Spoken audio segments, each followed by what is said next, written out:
সব জায়গায় বেশি গন্ডগোল করিস না, মাপজোকের মধ্যে করবি। কারণ এখন যে অফিসারটা এসছে সে কারো কথা শুনছে না। দেখা যাবে মা, আমার মাথা গরম হয়ে গেলে আমি কাউকে চিনি না। তোর বাপ বলেছে সাবধান করতে, আমি সাবধান করছি, দেখা যাবে আবার কি রে। তুমি যাও তো, আমি বুঝবো।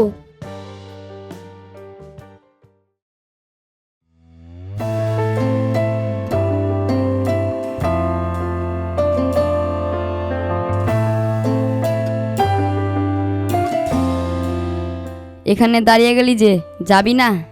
চুপচাপ থাক।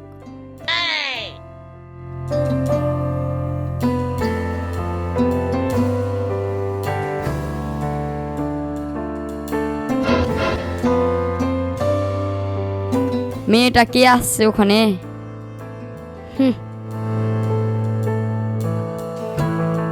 এটা নতুন জোগাড় করেছি, 2-4 দিন ঘুরবো, তারপরে আবার বাদ।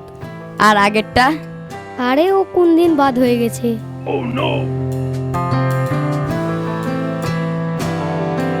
ওটা কে, তোমার বন্ধু? হ্যাঁ, ওটা আমার বন্ধু, খুব কাছের বন্ধু আমার। ওকে সব জায়গায় নিয়ে যায়। ও আচ্ছা। সাগর, তুই এখন বাড়ি যা, আমি আসছি। আচ্ছা ঠিক আছে।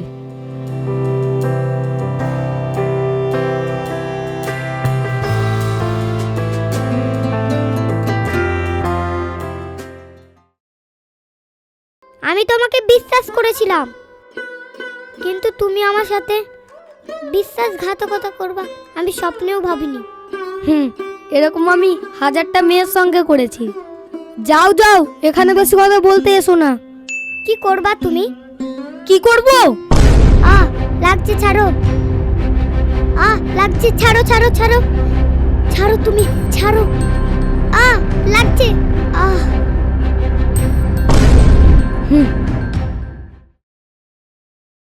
তানিয়া, তুই আমাকে ছেড়ে চলে গেলি মা, এখন আমি কাকেলে থাকবো।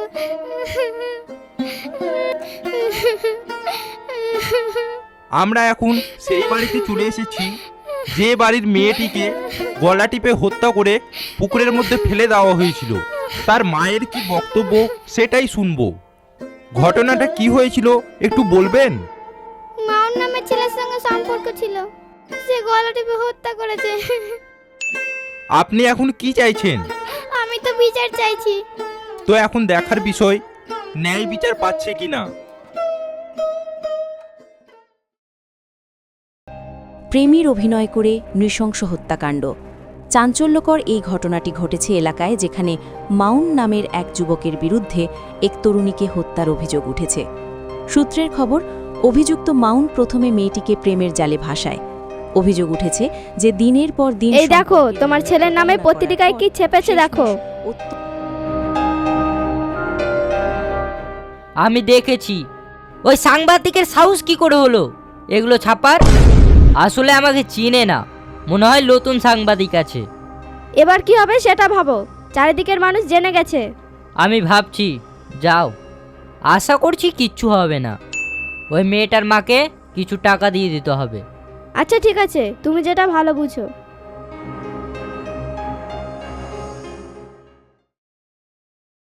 মাউন, তুই যে অন্যায়টা করেছিস, পুলিশ তো তোকে ধরে নিয়ে চলে যাবে তো। সাগর, তুই এখন বাচ্চা আছিস রে, আমার আব্বাকে চিনিস? সব থেমে নিবে। চল, পুলিশের ভয় আমাকে দেখাচ্ছে।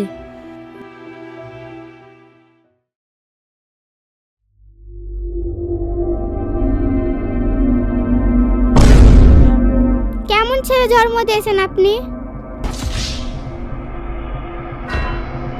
আমার মেয়ের জীবনটাকে খেয়ে নিল। হ্যাঁ, তো এখানে কেন এসছো? থানায় যাও, কোর্টে যাও, বিচার চাও। বিচার তো আমি চাইবো ছোট বাবু, কিন্তু থানায় কোর্টে কখনো না। কিন্তু তোমরা থানা কোর্টকে পয়সা দিয়ে কিনে নিবা।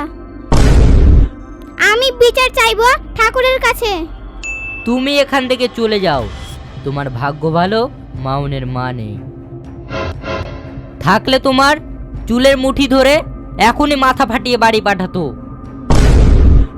ভিখারির বাচ্চার আসপারদা কত আমার বাড়িতে এসছে, আমাকে হুঁশিয়ারি দিতে। সময়ের অপেক্ষা করো ছোট বাবু।